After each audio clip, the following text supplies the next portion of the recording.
Aqui está escrito Shri. Shri é o nome de Lakshmi, as pessoas conhecem mais como Lakshmi, é uma deidade, né, que simboliza a abundância, a prosperidade, a riqueza, de qualquer coisa, não só de dinheiro, como conhecimento, por exemplo. Ela simboliza muito. Como se fala muito em sânscrito? Muito. Bahu, talvez. Bahu? Bahu. Bahu? Bahu. Dá uma ênfase. Uma coisa é a língua, o sânscrito. Outra coisa é o alfabeto em que a gente escreve essa língua. O alfabeto que é usado hoje em dia mais, né, para escrever o sânscrito é o Devanagari, que são aquelas minhoquinhas que a gente vê, está escrito em sânscrito. Na verdade, várias línguas são escritas no Devanagari, né? Inclusive o Hindi, que é uma língua né, muito falada, que alguns querem que seja a língua oficial da Índia. Então, por exemplo, se você tiver, mesmo no sul da Índia, se você tiver que sair numa certa estação do trem, vai estar escrito no alfabeto local, da língua local, e embaixo, em geral, tem escrito o nome da estação em Devanagari. Você pode não entender o que está escrito, mas vai estar escrito Chennai. Aí você lê Chennai e você desce na estação certa. Andar de trem na Índia é uma aventura. Acredite que isso é uma boa coisa, você saber o Devanagari. Por que é tão importante aprender o sânscrito quando você está se referindo a qualquer coisa da Índia? Todo o conhecimento clássico indiano foi escrito, os textos foram escritos em sânscrito. Então, a Ayurveda, que é a medicina, a matemática, a astronomia, a astrologia, Kama Sutra, todo mundo conhece. Eu acho que quando você entende o sânscrito e consegue ler os textos no original, você precisa sempre de alguém para te explicar, primeira coisa. Não é à toa que a tradição é oral e o professor tem que estar ali até para ter certeza que você entendeu. Uma coisa escrita, você lê uma coisa escrita, você pode interpretar de várias maneiras. O papel do professor é ter certeza que você entendeu corretamente. Então, o professor é essencial. Saber sânscrito não é essencial, contanto que você tenha um professor para te ensinar. Mas o saber sânscrito te aproxima do texto. Com a explicação do seu professor, você lendo no original te dá saber o sânscrito te dá uma intuição melhor, né? A própria estrutura das frases e algumas nuances que se perdem na hora da tradução, né? Ele usou essa palavra, no sânscrito tem muitos sinônimos, né? Então por que ele usou essa palavra nesse momento para querer dizer isso e não a outra, né? Então, porque ele estava puxando para essa explicação. Então são algumas nuances que você se aproxima e que na hora que a pessoa traduz para você perde um pouco isso, né?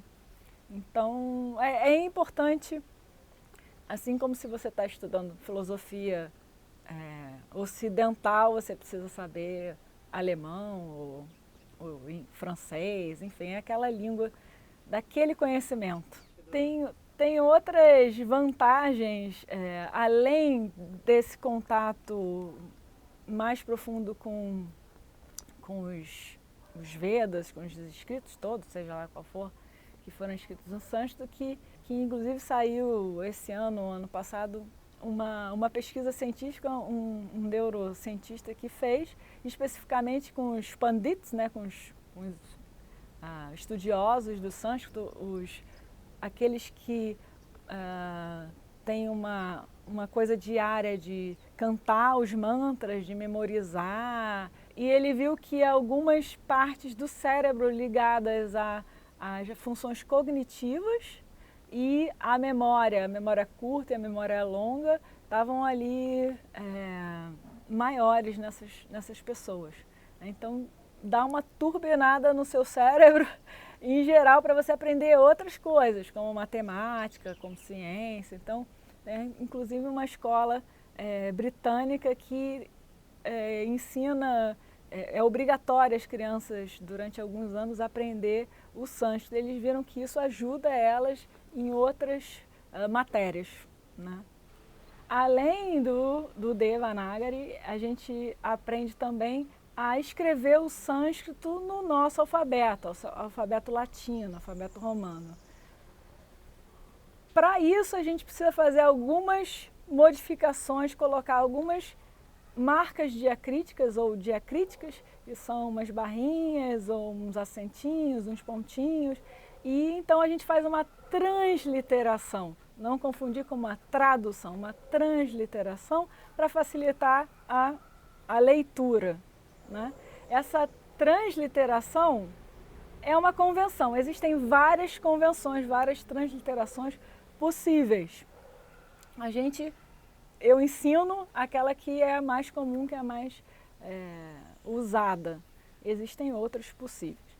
Eu vou ser bem sincera, não é uma língua fácil, né, de se aprender, é uma língua bastante complexa. A gente vai estilo comendo pela beirada, né? A pronúncia, o brasileiro tem facilidade, por exemplo, em relação a um falante nativo do inglês, né? A gente pronuncia, tem uma quantidade de fonemas no português que ajudam a gente a pronunciar corretamente. Alguns sons, como por exemplo os cerebrais, né, que põem a ponta da língua no céu da boca,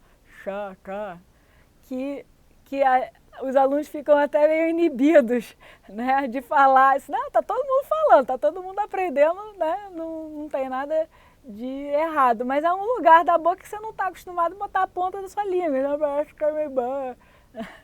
né? Mas, e depois que a gente pega aí as cerebrais e as aspiradas, né, dha, pá, né, que tem essa explosão de ar para fora, a coisa vai.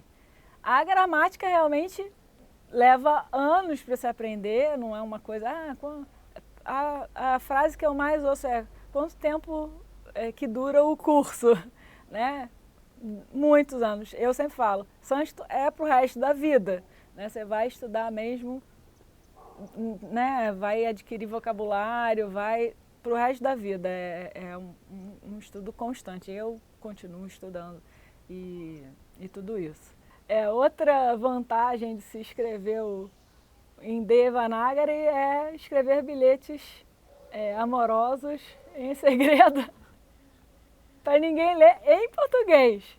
Então a gente segue sempre a fonética, né? Às vezes não soa tão parecido como seria em português, mas é uma coisa divertida. Inclusive eu falo para os alunos, não, né? Comece a escrever em português com o Devanagari para você treinar a escrita. Né? Isso é uma boa coisa, um bom treino que diverte a pessoa.